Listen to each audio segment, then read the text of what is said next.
డాగ్స్‌ని లేదా మీ పెట్స్‌ని యూట్యూబ్‌లో అమ్మాలంటే మా ఛానల్ వాట్సాప్ నంబర్‌కి వీడియో పంపించండి. అలాగే ఛానల్‌ని ఇంతవరకు సబ్స్క్రైబ్ చేయకపోతే సబ్స్క్రైబ్ చేసుకోండి. Hi friends, welcome to our channel.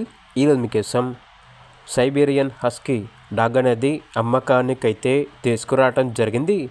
Only one mail dog అమ్మకానికైతే ఉంది. వన్ మెయిల్ అడల్ట్ డాగ్ వచ్చేసి సేల్కి అయితే ఉంది. ఏజ్ అనేది 1 ఇయర్. వ్యాక్సినేషన్స్ వచ్చేసి అప్ టు డేట్ కంప్లీట్ అయ్యాయి. అంతేకాకుండా చాలా యాక్టివ్గా ఉంటుంది. ఎటువంటి హెల్త్ ప్రాబ్లమ్స్ అనేవి ఏమీ లేవు. ట్రాన్స్పోర్టేషన్ ప్రొవైడ్ చేస్తారు. డాగ్ యొక్క ఓనర్ నేమ్ వచ్చేసి జస్వంత్. ఇక డాగ్ ఉన్న లొకేషన్ వచ్చేసి Bhimavaram, west Godavari district, Andhra Pradesh. Dog యొక్క ప్రైస్ వచ్చేసి 14K అనగా 14,000. ప్రైస్లో డిస్కౌంట్ అనేది కూడా ఇస్తారు. ఇక డాగ్ కావాలన్న వారు ఈ వీడియో కింద టైటిల్లో ఓనర్ నెంబర్ అనేది డిస్ప్లే చేయడం జరిగింది. ఓనర్కి కాల్ చేయండి. అలాగే ఛానల్ని ఇంతవరకు సబ్స్క్రైబ్ చేయకపోతే సబ్స్క్రైబ్ చేయండి. Thank you. By by.